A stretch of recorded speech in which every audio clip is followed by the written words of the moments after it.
Alright, Adam, here is your backstroke video. And there are a number of things that I think we can improve on here.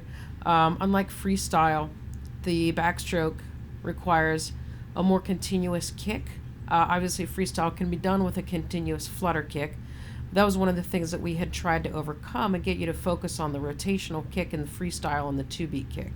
So here in the backstroke, let's look at the kick first because it ties into a pause during rotation.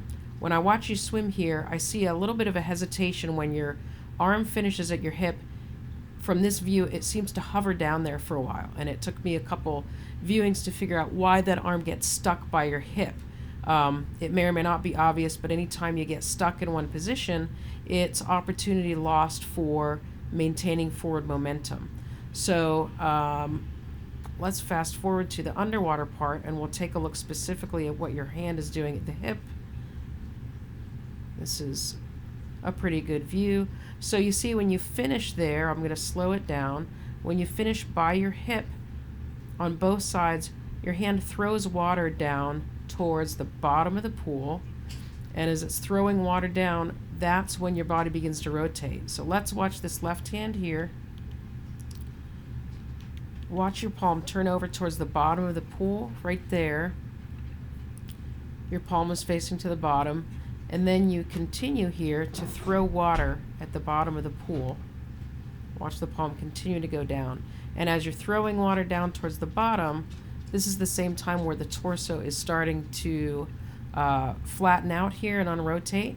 And you can see that the lead arm, it's above the water here, is starting to enter. So the body rotating to the right, the lead arm falling into the right, the left hand in this case pushing down towards the bottom of the pool. All those things are happening to try and get you back into the water on the right side.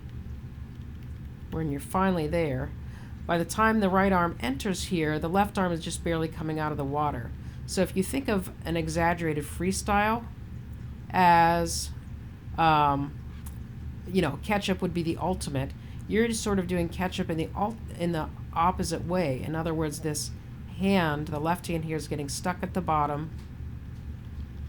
Okay, water gets thrown down towards the bottom. You push down towards the bottom of the pool in an effort to help your body rotate to the right.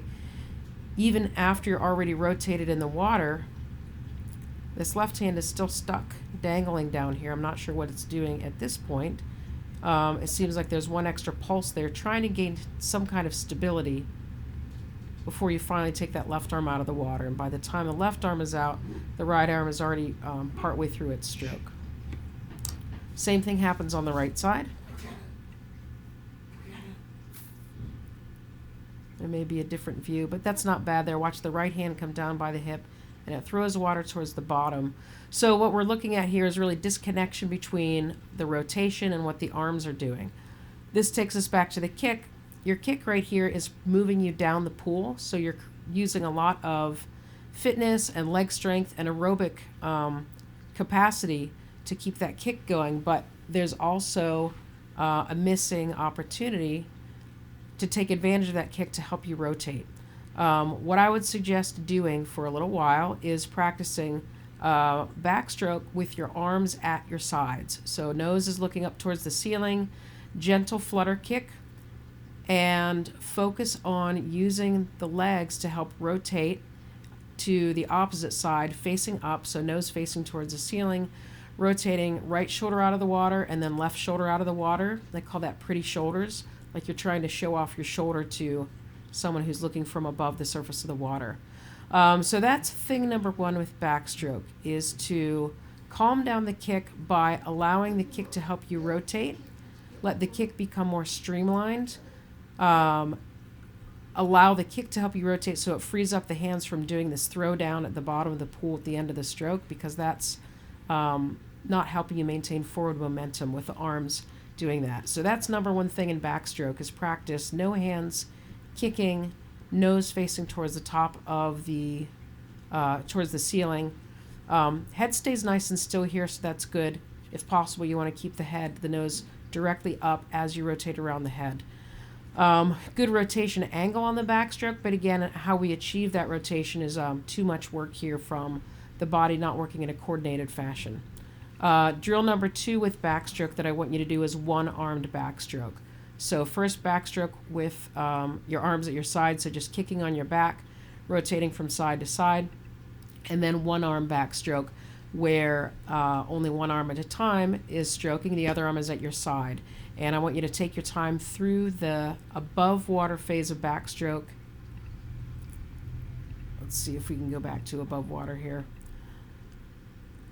So during this phase of the backstroke, you want to take this